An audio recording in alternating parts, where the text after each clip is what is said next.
Salut gars, nouvelle vidéo sur la pensée catégorique. On va voir ce que c'est.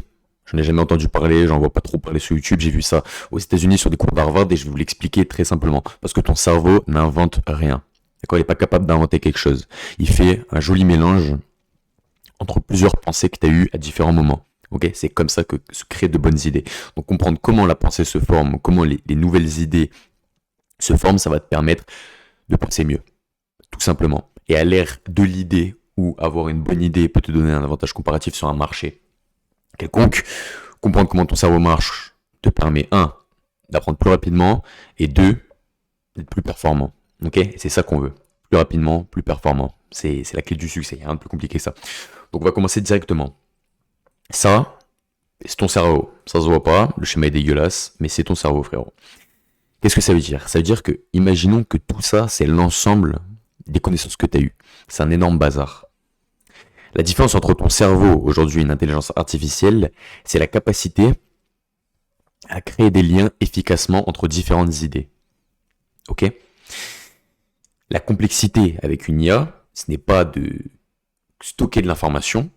D'accord? Ton cerveau, c'est pas dur de lire une énorme quantité d'informations, mais ça va être de la classer, de la syntaxer et de la ressortir de la manière la plus efficace possible. Que si tu apprends une seule chose, elle puisse te resservir sur absolument tous les domaines. C'est ça qui se passe quand tu es bébé. C'est pour ça que tu apprends extrêmement vite, parce que tu as un cerveau qui est très souple. Et la moindre information, ok, ça c'est du chaud, ton corps va retenir pour des dizaines d'années, ça c'est du chaud, et va la généraliser à tout ce qui peut sembler être attribué au mot chaud.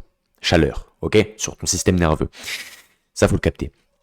Donc, être capable d'apprendre quelque chose, d'ajouter une pièce et qu'elle soit interconnectée avec le plus de domaines possible, le but est là. On ne veut pas apprendre, je sais pas, t'apprends le nom des animaux et la pièce, elle est indépendante, ne sert à rien et n'apporte aucune valeur à tout ton système cognitif. D'accord? Le but, c'est que chacune des pièces alimente les autres pour se développer de manière exponentielle. L'exemple tout simple, l'école, t'as appris des mathématiques.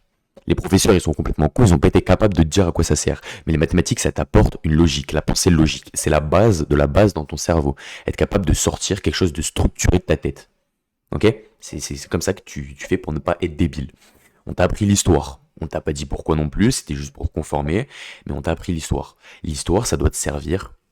Ok, parce que si tu es capable de reconnaître les patterns qui s'est passé dans le passé, tu seras capable de prédire ce qui va arriver dans le futur. L'histoire n'est qu'un cycle, qu'une boucle qui se répète inlassablement. D'accord? Des grands cycles de croissance, de décroissance et de crise entre les deux. Tout simplement. D'accord? Donc quand tu es capable de comprendre que les maths que tu as vues à l'école, comme si c'était ok, un système indépendant, d'accord, l'algèbre, indépendamment, dans ton cerveau, que tu l'as mis d'un côté, qui ne servent à rien, bon, spoil, les gars, ça n'a pas servi à rien, ça veut dire que dans tous les cas, ton cerveau, ça l'a entraîné. Mais le but, c'est que quand tu apprennes quelque chose, que tu apprennes à faire des mathématiques,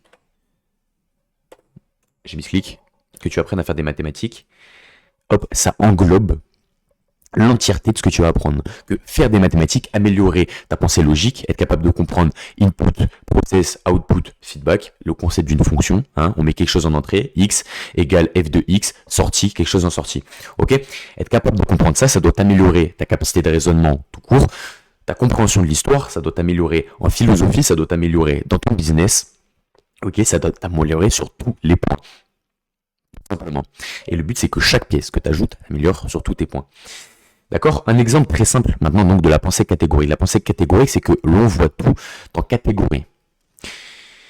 Qu'est-ce que ça veut dire qu'on voit en catégorie? C'est que on réduit les choses à cause de notre cerveau.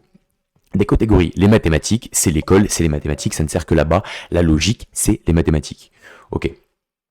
Mais donc ça, qu'est-ce que ça fait?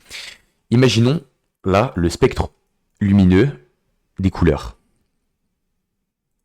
Donc là, on le découpe. Là, de là à là, c'est rouge. De là à là, c'est vert. De là à là, c'est bleu. De là à là, c'est machin. Et ça finit avec violet jaune. C'est pas exactement ça, c'est que je connais pas, mais t'as capté. La pensée catégorique, c'est ce qui va te permettre que, en réalité, le spectre est de manière continue. Tu vois, il part d'une certaine longueur d'onde ici et va arriver à une certaine longueur d'onde là. D'accord? La pensée catégorique, elle va découper le spectre en disant de là à là, ça sera violet. Pourquoi ça serait là et pas ici? Ok, c'est toi, tu as créé une catégorie et c'est ce qui te permet de formaliser avec le langage de manière précise, hein, vraiment avec une pensée formelle, des catégories. Ok, ça c'est rouge. Ça permet de simplifier, de pouvoir parler. Que quand on parle de rouge, on pense tous exactement à ce spectre de couleurs. Pareil, ça c'est bleu, ça c'est vert, ça j'en sais rien. Ok. Mais donc, entre deux langages, le rouge peut être par exemple sur des longueurs d'onde différentes. De longueurs d'onde d'ici à ici. Ok. Donc il faut que tu comprennes que ton langage place les choses, tu les vois d'une certaine manière. Quand tu nais, à la naissance, ton cerveau est vierge. D'accord? Et la seule chose que tu reçois en input, c'est ce que tu reçois avec tes sens. Ta vue, ton ouïe, ton odorat, ton goût et ton toucher. D'accord? Et toi, après, tu vas classer ces choses en catégories. Au début, tu vois une longueur d'onde, ok, qui vient te frapper la rétine. Toute cette, voilà, c'est une grosse soupe de lumière. Cette grosse soupe de lumière, tu vas la transformer et la découper au fur et à mesure grâce au langage. Et le grâce au langage est très important. C'est pour ça que l'importance du langage crée ton intelligence. Parce que si tu n'as pas des mots pour décrire des choses, tu n'es pas capable de penser. Ok? Grâce au langage, du coup, tu vas conceptualiser. Ok, ce que je vois en face de moi. D'accord? Par exemple, imaginons là, on a un tableau. Voilà, ça c'est censé être un arbre. Voilà. Quand tu nais, tu vois le tableau dans son ensemble. Tu vois la réalité qui vient te frapper sur tes sens, sur tes yeux. En grandissant, tu apprendras que ça c'est une maison. D'accord? Donc maintenant, quand tu regarderas ce tableau, tu verras une maison et le reste. Après, tu apprendras que ça c'est un soleil, ça c'est un arbre et ça c'est le ciel. Donc après, grâce au langage, ta pensée va construire les différentes parties. Ok? Et si tu n'as pas le langage, l'être humain meurt instantanément parce que c'est le vide dans ton cerveau. Donc, plus tu apprends de mots, plus tu es capable de conceptualiser des choses, plus ta pensée est performante. Donc, quand tu nais, tu es comme ça, et après, tu vas créer toi-même toutes ces catégories. Et le but, comme je le répète, c'est de réussir à étendre le plus possible ces catégories et mixer tout ce que tu as dans ton cerveau. D'accord? Tu as une limite dans ton cerveau, c'est le mixer. Par exemple, un exemple tout simple, si je te demande de me donner la suite de cette suite de nombres. Ton cerveau, tu peux mettre en pause, tu peux essayer de réfléchir, d'accord? Ton cerveau, il va penser de manière logique, ce qu'il a déjà fait, ce qu'il a déjà vu, d'accord? Il va rentrer dans ses schémas, et il va voir 72, 86, plus 14, plus 10, on fait moins, plus 14, plus 10, ça va être plus 6 sûrement après, tu peux penser que ça sera 102. Ok, si je te dis que c'est pas ça, d'accord. Si je te dis c'est 72e, 86e et 96e, là tu me dis quoi? Je t'ai rajouté une information. Tu me diras peut-être le prochain truc en comme ça. Je sais pas, tu mettras, je sais pas, 98. J'en sais rien, tu mets n'importe quoi. Ou alors tu me diras 1 million, parce que tu te rends compte qu'en fin de compte, c'est juste parce qu'il faut une suite logique, ça n'a aucun sens. Et si maintenant je te dis que ça, c'est les arrêts de métro à New York, tu n'y avais pas pensé.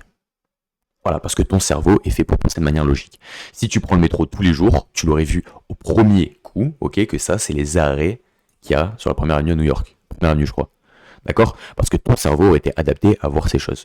Donc, ça te permet juste de capter que les catégories de ton cerveau s'enferment dedans en fonction de ce que tu vois, ce que tu répètes, et que le but, c'est de sortir de ces catégories. Pourquoi?